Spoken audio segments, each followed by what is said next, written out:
أعوذ بالله من الشيطان الرجيم. بسم الله الرحمن الرحيم. الحمد لله رب العالمين، وبه نستعين على أمور الدنيا والدين،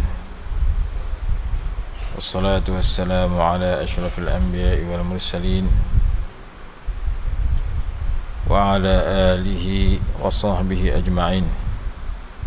سبحانك لا علم لنا إلا ما علمتنا إنك أنت العليم الحكيم. رب اشرح لي صدري ويسر لي أمري واحلل عقدة من لساني يفقه قولي، ولا حول ولا قوة إلا بالله العلي العظيم. أما بعد، kita sambung pengajian kita yang kemarin, iaitu berkenaan dengan beberapa amalan yang menghapuskan dosa. Dan kemarin kita telah mempelajari beberapa perbandingan yang dibuat oleh alim ulama, iaitu tentang perbandingan antara ilmu dengan harta. Di antara ilmu dengan harta itu manakah yang lebih utama, yang lebih baik? Maka kita telah mempelajari kemarin 10 perbandingan antara ilmu dengan harta.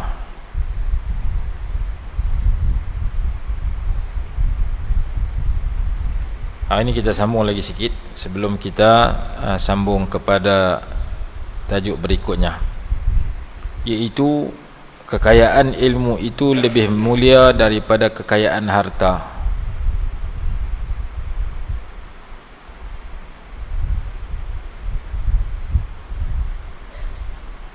Ghanitu bila malin 'anil nasi kulliha, al-'ali 'anil syai'i la bihi. Kata seseorang, dia kata, aku kaya dengan selain harta, yang mana kekayaan itu meninggikan daku daripada segala sesuatu.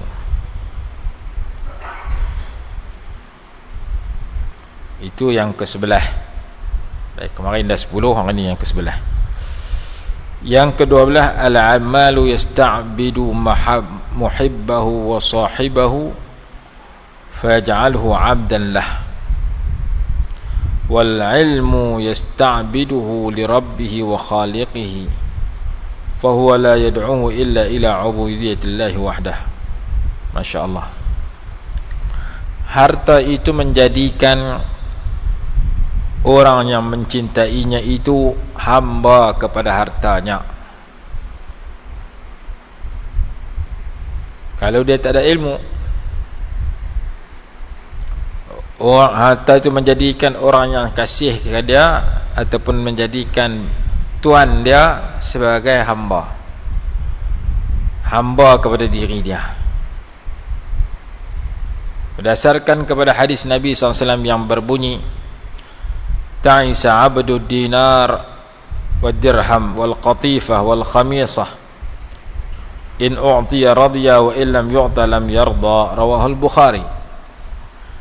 Celakalah hamba kepada wang ringgit, kepada dinar, kepada dirham, kepada pakaian. Jika diberikan ia kepadanya, ia redha; jika tidak diberikan kepadanya, dia tidak redha. Jadi hamba kepada wang ringgit itu menempah kecelakaan sekiranya dia cari wang ringgit itu tanpa ilmu, sehingga wang ringgit yang dia cari itu melibatkan dia terlibat dengan yang haram. Sekiranya dia memakai pakaian itu tanpa ilmu, sehingga pakaian yang dia pakai itu tidak menutup aurat dengan sempurna dan menyebabkan dia duduk dalam dosa.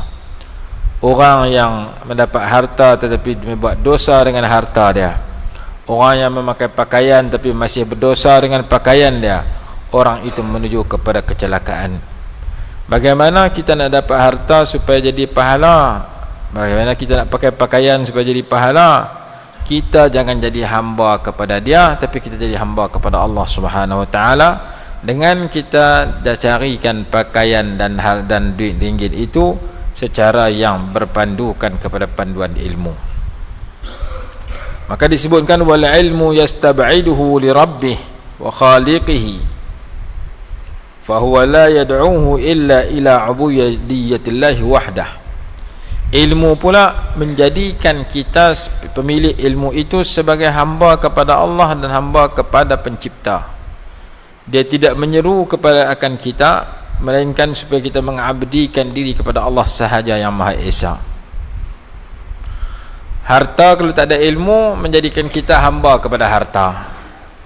Tapi kalau kita ada ilmu, ilmu itu akan mengajak kita jadi hamba kepada pencipta. Ilmu yang kontrol kita supaya kita mengabdikan diri pada Allah, tidak mengabdikan diri kepada makhluk. Itu yang nombor 12. Yang ke-13, hubbul ilmi wa talabuhu aslu kulli ta'ah wa hubbud dunya wal mali wa talabuhu aslu kulli sayyi'ah. Cinta kepada ilmu dan menuntut ilmu, mencari ilmu, punca segala ketaatan. Sementara cinta kepada dunia dan cinta kepada harta dan mencari dunia dan harta semata-mata punca segala kejahatan. Cari ilmu banyak-banyak bawa kepada taat, cari harta banyak-banyak, ilmu tak cari langsung, bawa kepada maksiat. Itu yang ke-14. Yang ke-13,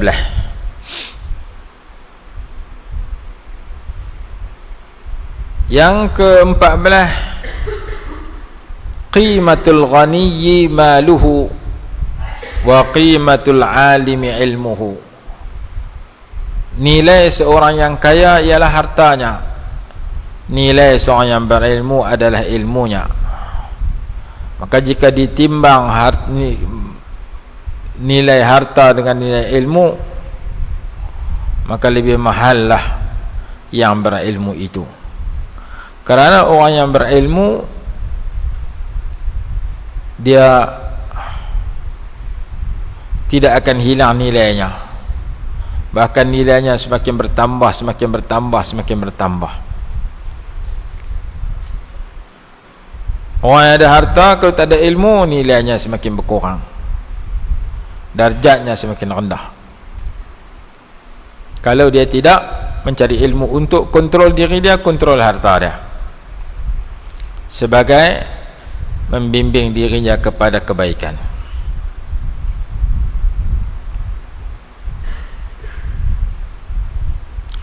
Yang ke-15,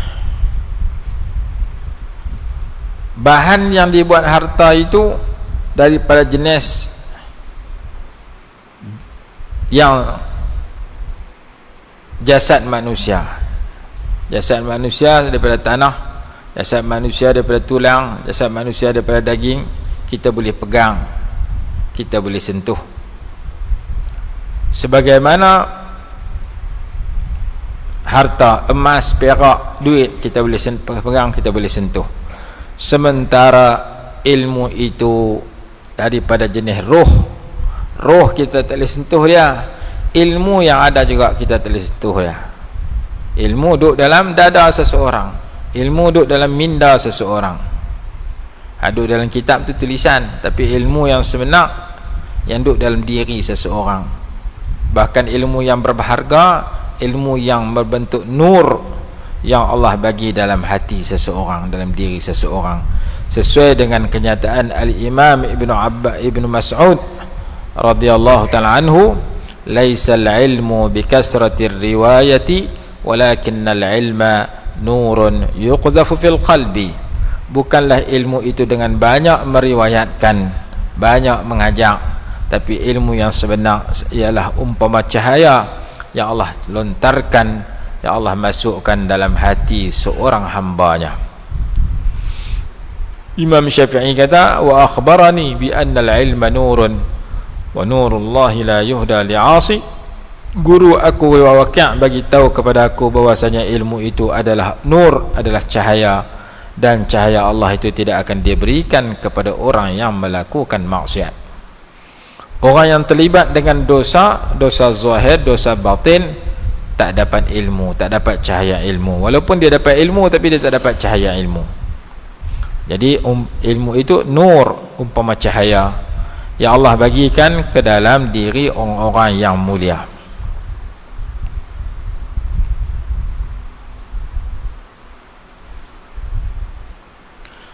Al-alim law 'urida 'alayhi bihadhihi min al-'ilmi ad-dunya bima fiha lam yardaha 'iwadan 'an 'ilmihi.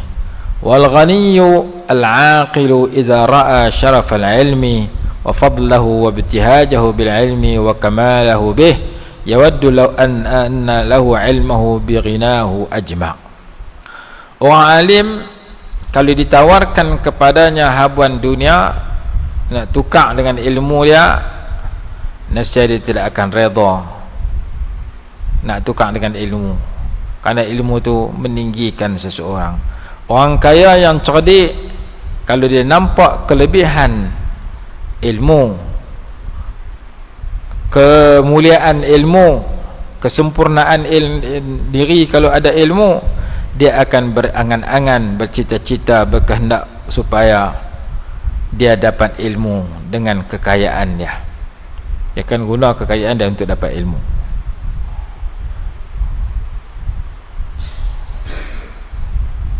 Yang ke-17, ma ata'a Allah ahadun qattu illa bil ilmi wa 'ammatu man ya'sihi innama ya'sihi bil mal. Tidak taat akan Allah oleh seseorang melainkan dengan ilmu. Dengan ilmu lah kita belajar dan kita taat pada dia. Dan kesebahagian daripada orang yang derhaka kepada Allah itu, dia derhaka dengan hartanya.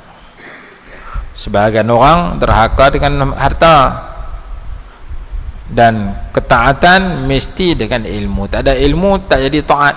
Taat tiru-tiru orang tak jadi, kena ada ilmu. Maka ilmu itu penyebab kita jadi orang yang taat kepada Allah.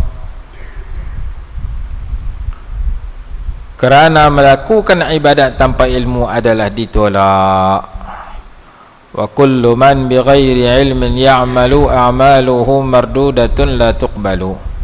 Setiap orang yang beramal tanpa ilmu, amalannya ditolak dan tidak akan diterima.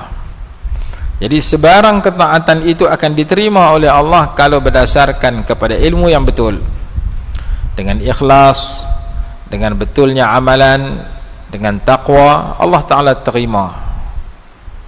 Semua itu memerlukan kepada ilmu. Maka dikatakan al-ilmu imamun wal amalu tabi'uhu.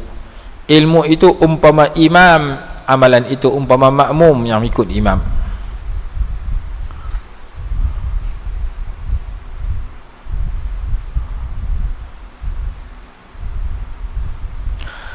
Yang ke-18, al-alimu yad'u an-nasa ila Allah bi'ilmi wa halih, wa jami'ul mal yad'uhum ila ad-dunya bihalihi wa malih. Orang alim menyeru manusia kepada Allah dengan ilmunya dan keadaannya, dengan tingkah lakunya. Orang yang menghimpun harta menyeru manusia kepada dunia dengan tingkah laku dan hartanya. Syarat dia kalau dia tak ada ilmu.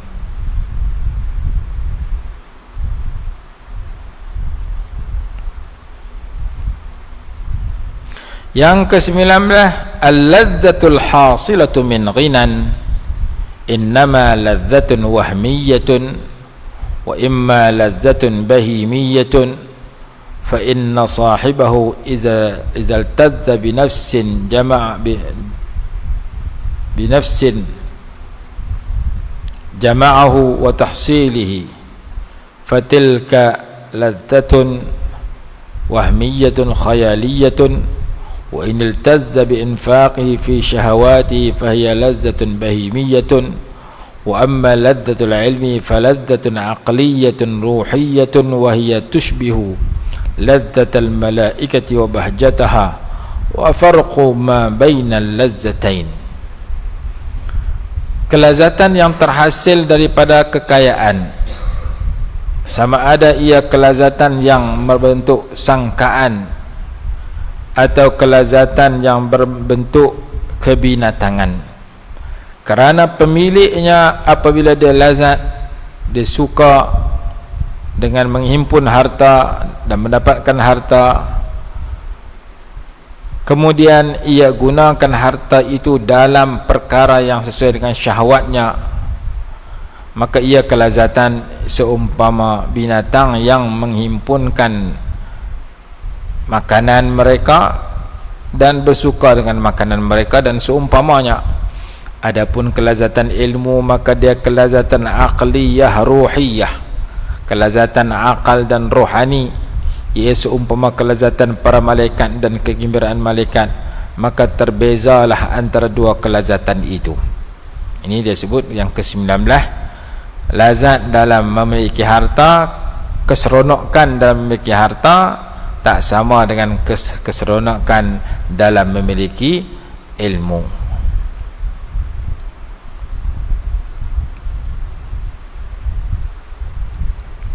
Oh, banyak lagi ni. Kita berhenti tak ni dulu, panjang sangatnya ni. Ada 19 dah kita belajar. Semua ada 30 lebih.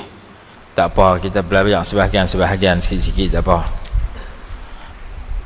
Jadi kita baca hadis kemarin, ya ba'asullahu al-ibada yawmal qiyamati thumma yumayyizul ulama fayaqul ya ma'syaral ulama inni lam adha fikum ilmi wa ana uridu an u'adzibakum idhabu faqad ghafartu lakum. Allah bangkitkan hamba-hambanya pada hari kiamat, kemudian membezakan para ulama, lalu Allah berfirman, wahai golongan para ulama, sesungguhnya aku tidak meletakkan ilmu pada kamu semua ilmuku, dalam keadaan aku ingin menyiksa kamu, pergilah, sesungguhnya aku telah mengampunkan bagi kamu.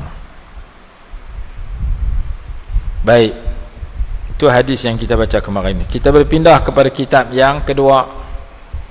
Kitab ni seperti yang saya sebut, dia ada 700 muka surat. Kalau baca sehari semuka 700 pagi baru nak habis.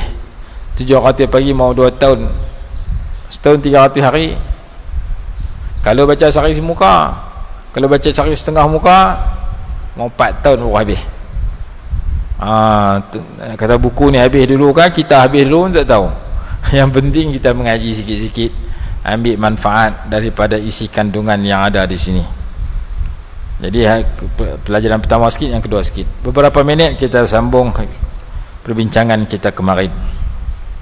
Kemarin kita telah ceritakan tentang ayat dalam surah An-Nisa 113, wa kana fadlullahi 'alaika 'azima, dan adalah kemuliaan yang Allah berikan kepada engkau amatlah besar.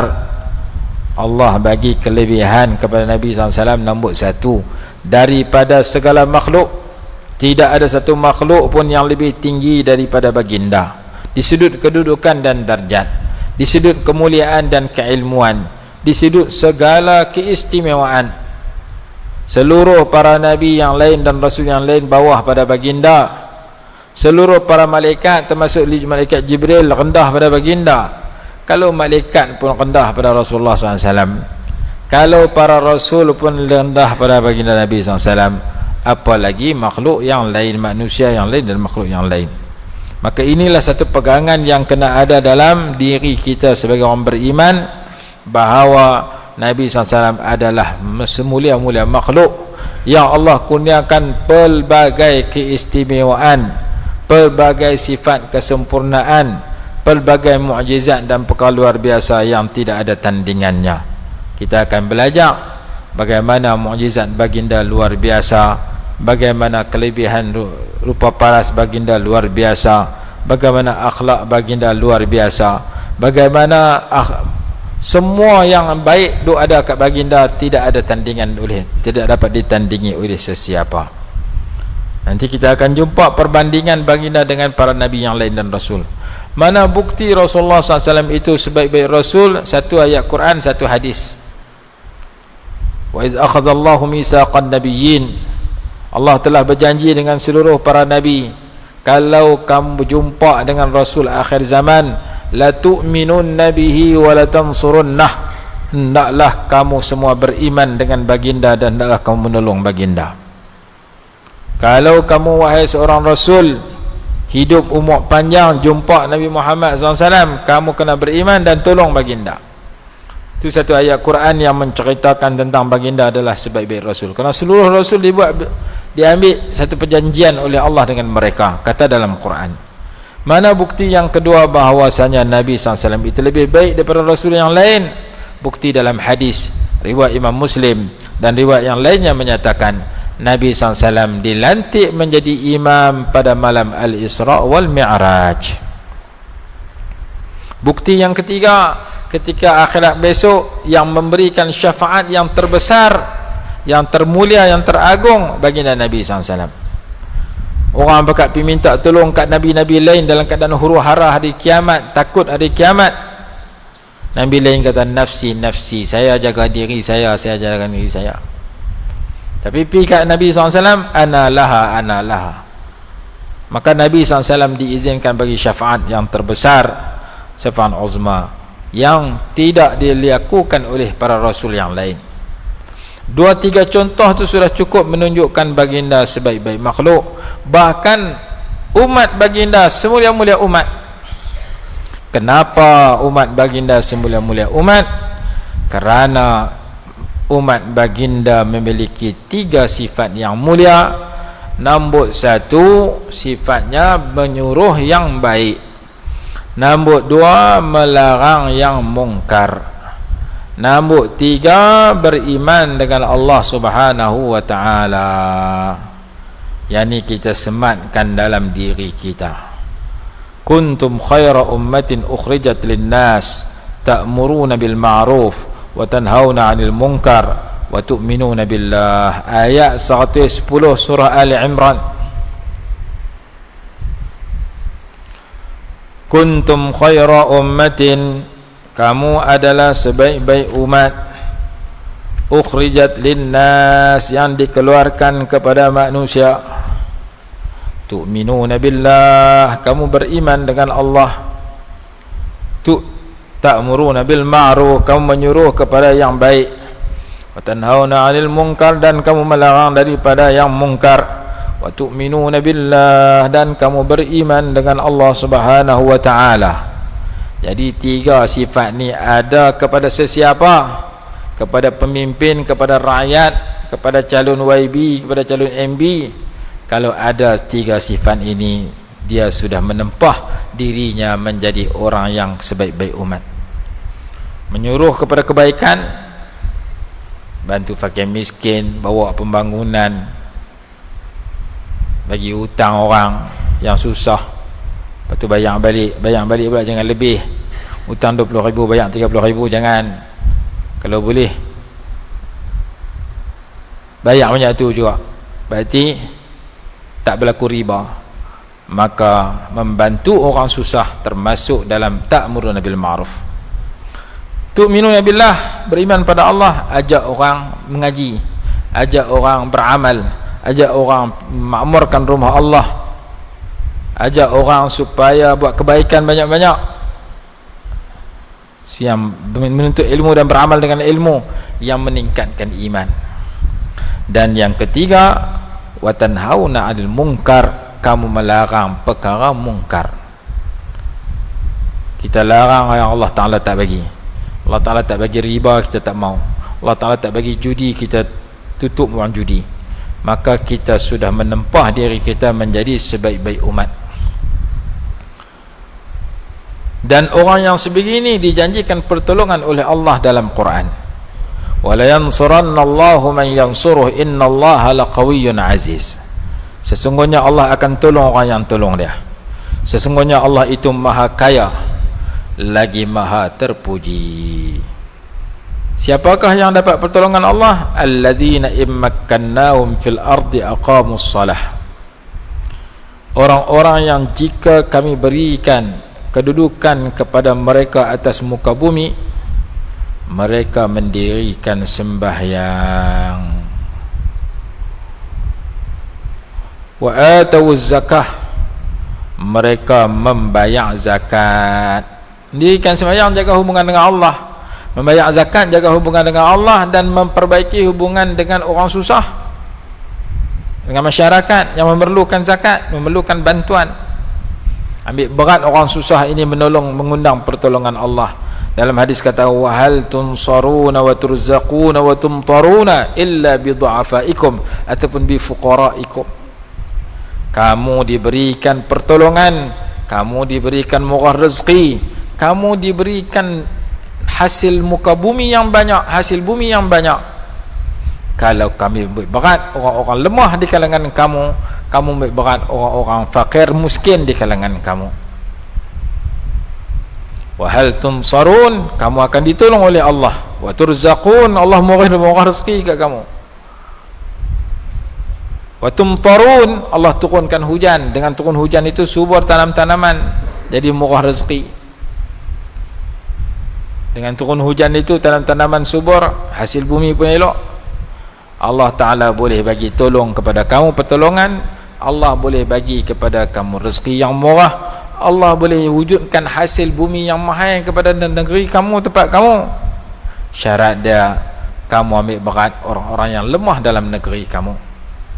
Illa bi du'afaikum, ataupun bi fuqaraikum, orang-orang yang susah, yang lemah, orang fakir miskin, ibu tunggal, orang susah, orang yang duduk dalam kebaikan.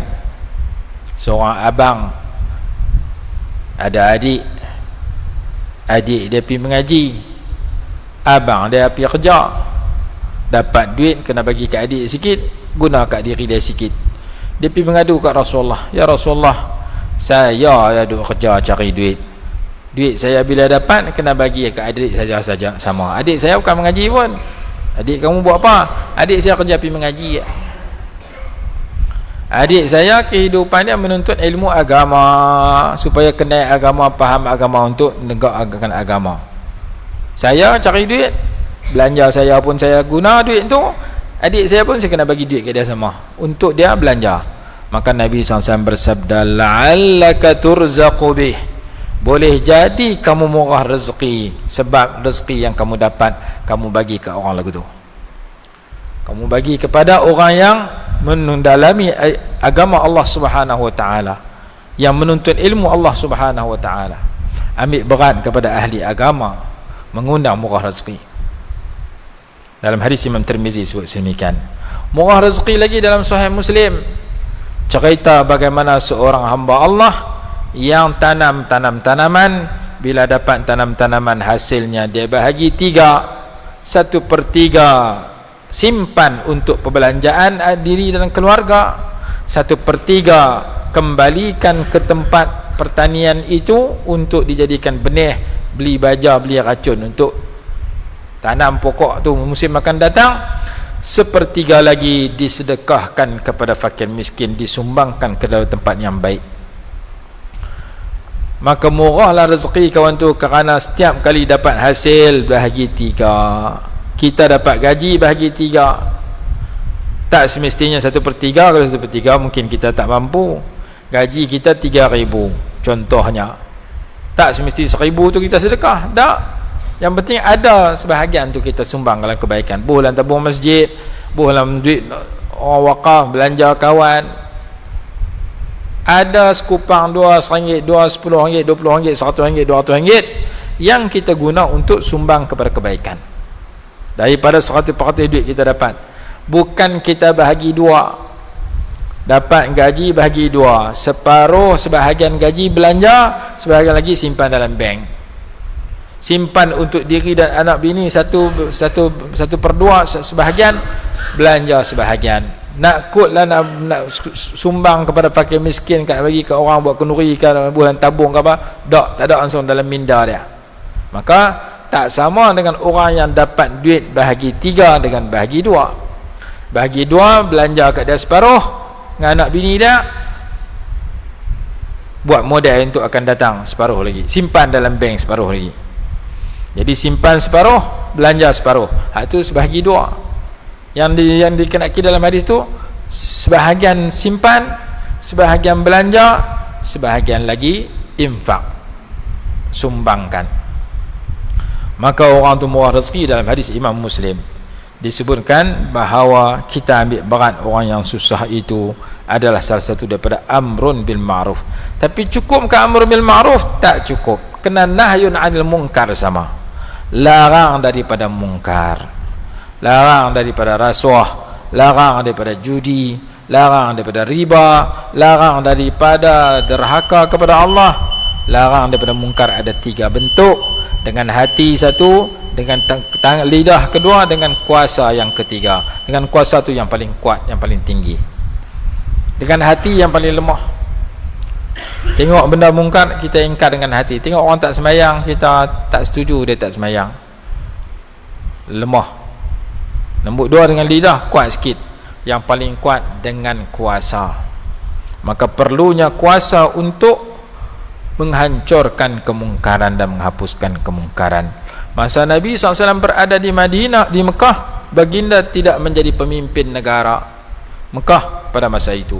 Baginda tidak ada kuasa di Mekah pada ketika itu, kerana Mekah dikuasai oleh orang-orang yang bercanggah dengan baginda. Baginda nampak berhala depan mata, tapi baginda tidak menghancurkan berhala, kerana baginda ingkar dengan hati, ingkar dengan lidah, berdakwah supaya jangan sembah berhala. Tak menghancurkan kerana belum ada kuasa. Ketika baginda datang kali yang berikutnya daripada Mekah, masuk kota Mekah, pada hari Fathu Makkah, baginda sudah ada kuasa pada ketika itu. Lalu baginda mengisyaratkan dengan ranting kayu, berhala jatuh, hancur, berkecai.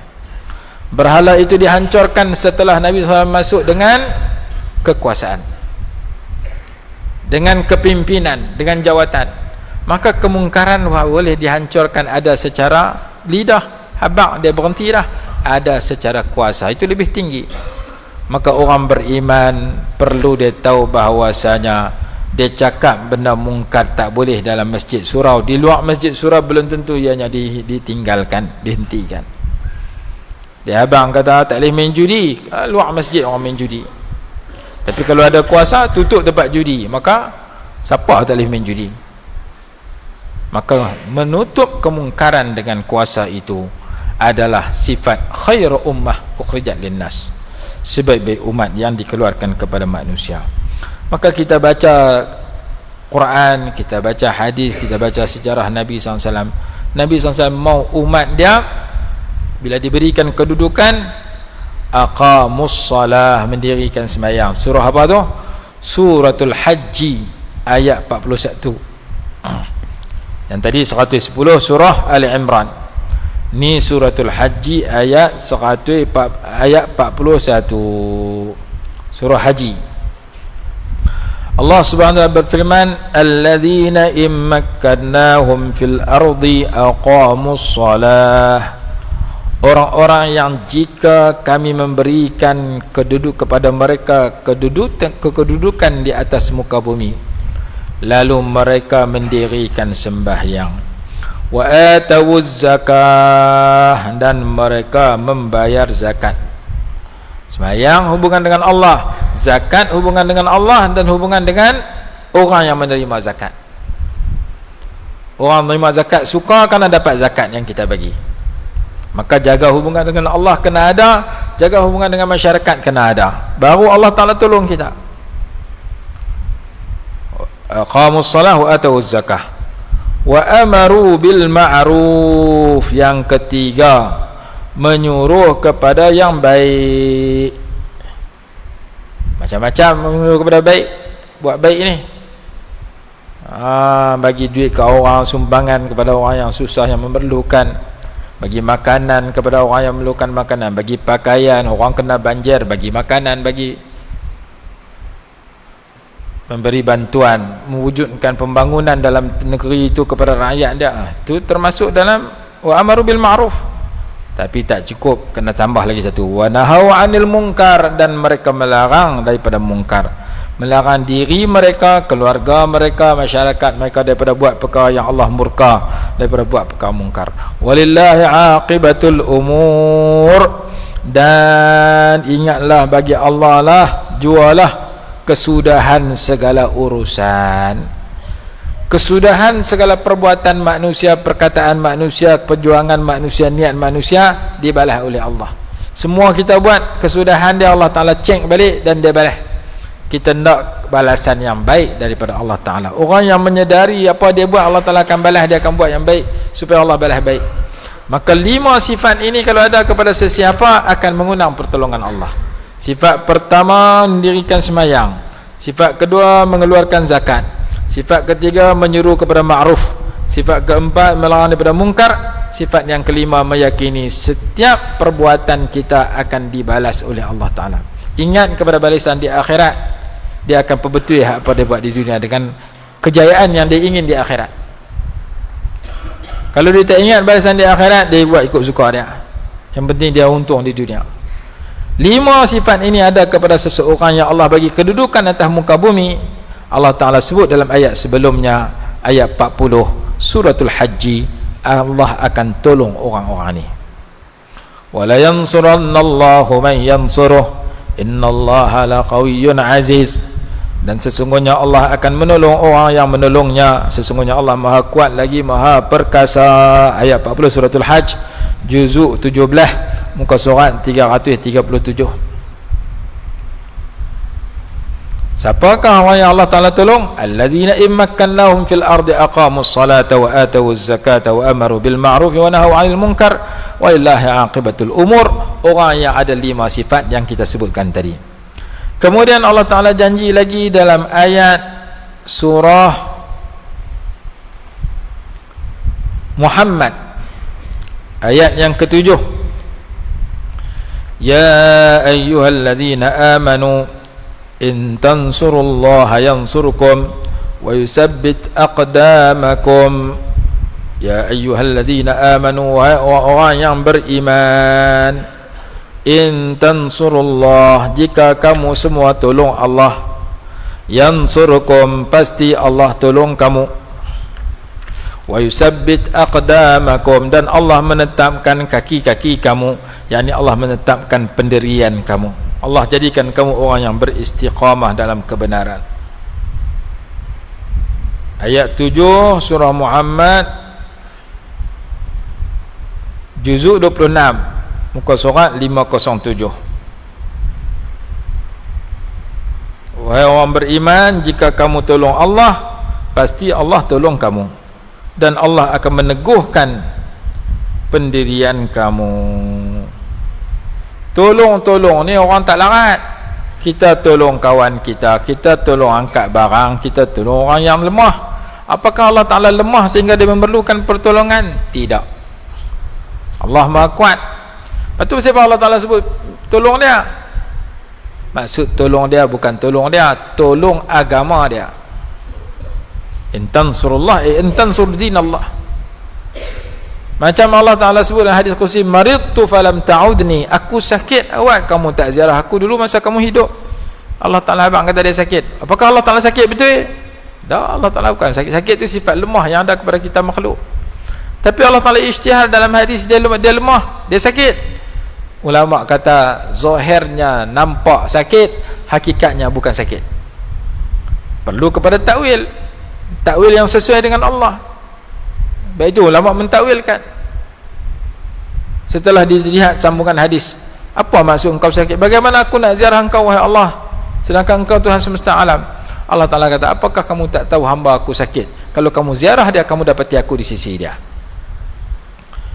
Jadi sifat-sifat yang zahirnya ada dalam Quran, ada dalam hadis yang menunjukkan bahwasanya Allah bersifat kekurangan, sebenarnya dia adalah perlu ditakwilkan kepada tafsiran yang sesuai dengan kehendak Allah,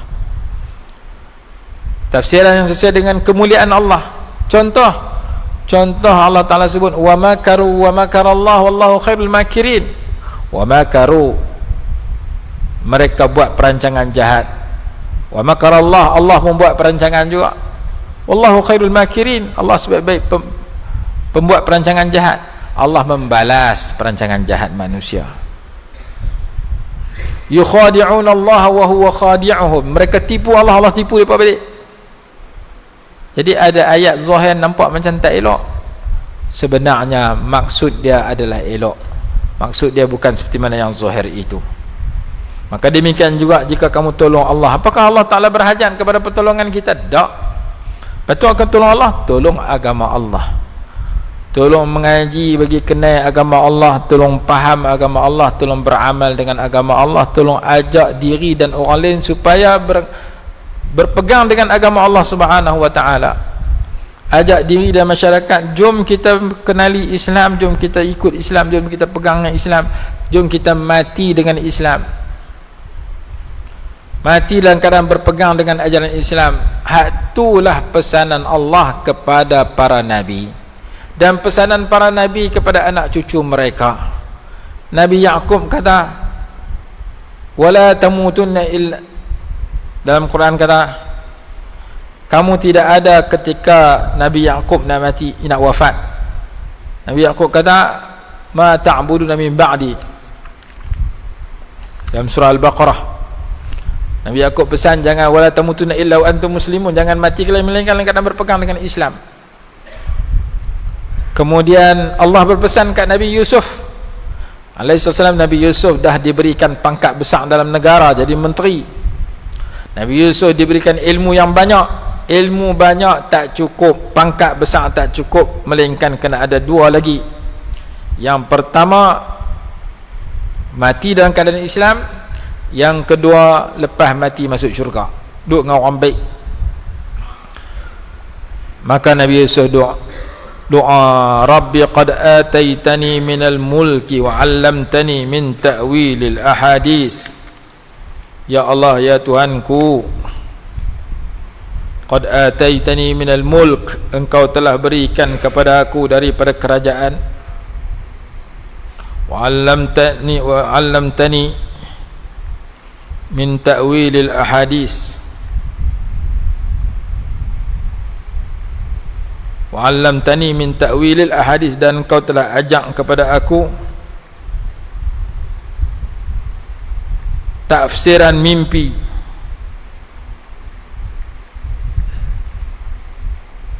Tawaffani musliman wa alhiqni bis salihin, matikan daku sebagai orang yang muslim. Fatiris samawati wal ard, tawaffani musliman wa alhiqni bis salihin, matikan daku sebagai orang yang muslim dan sertakan aku dengan orang-orang yang saleh, serta aku dengan orang-orang yang baik. Surah Yusuf ayat 101.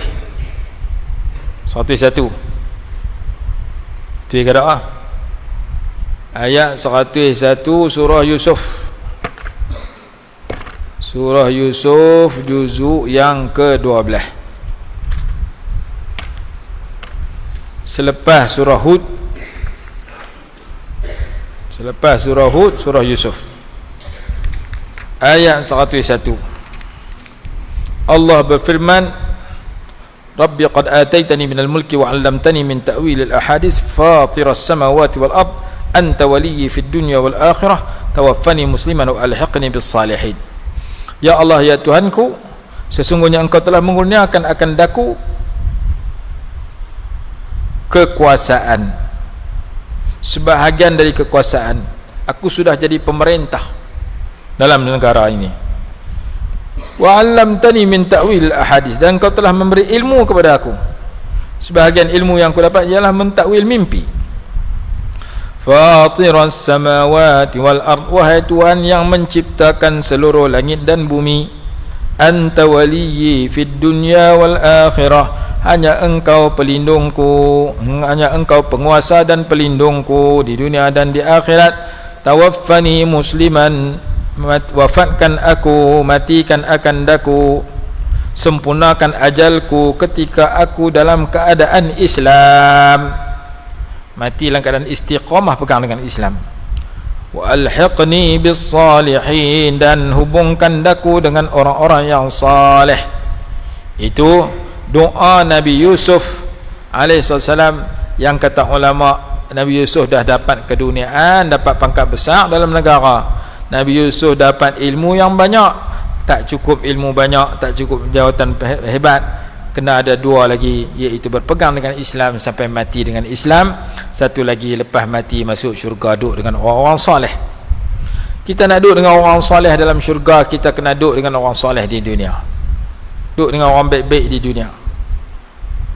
Itu yang disebutkan dalam surah Yusuf. Dalam surah Al-Baqarah cerita tentang Nabi Yaqub,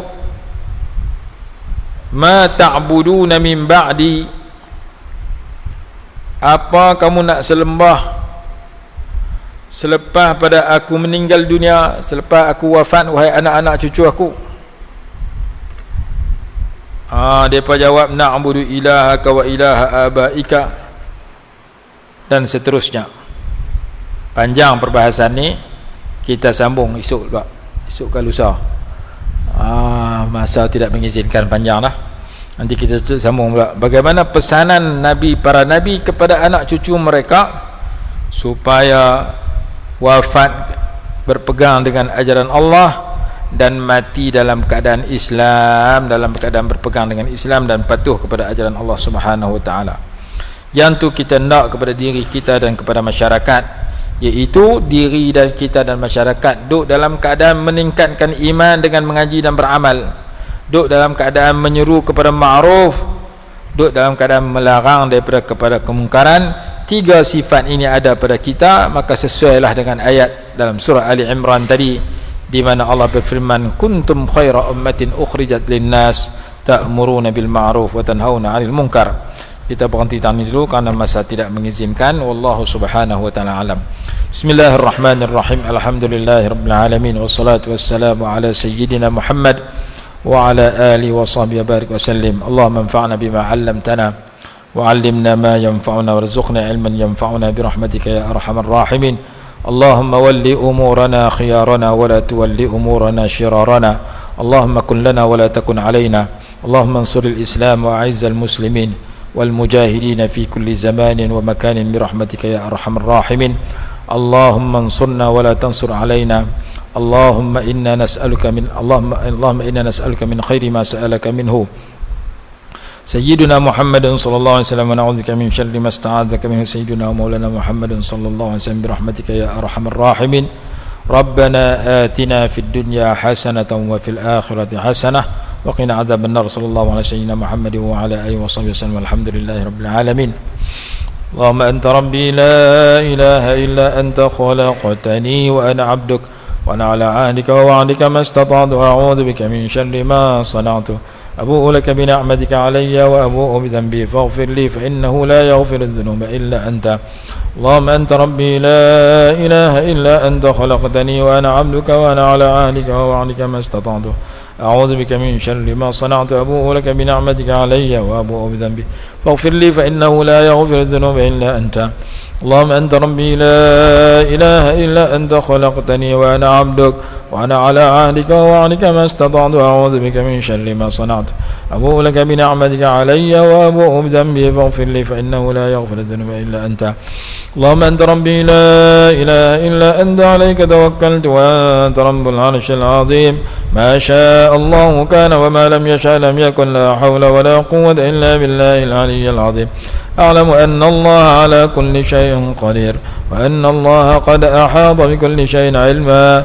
اللهم إني أعوذ بك من شر نفسي ومن شر كل دابة أنت آخذ بناصيتها. إن ربي على صراط مستقيم. وصلى الله على سيدنا محمد وعلى آله وصحبه وسلم. الحمد لله رب العالمين.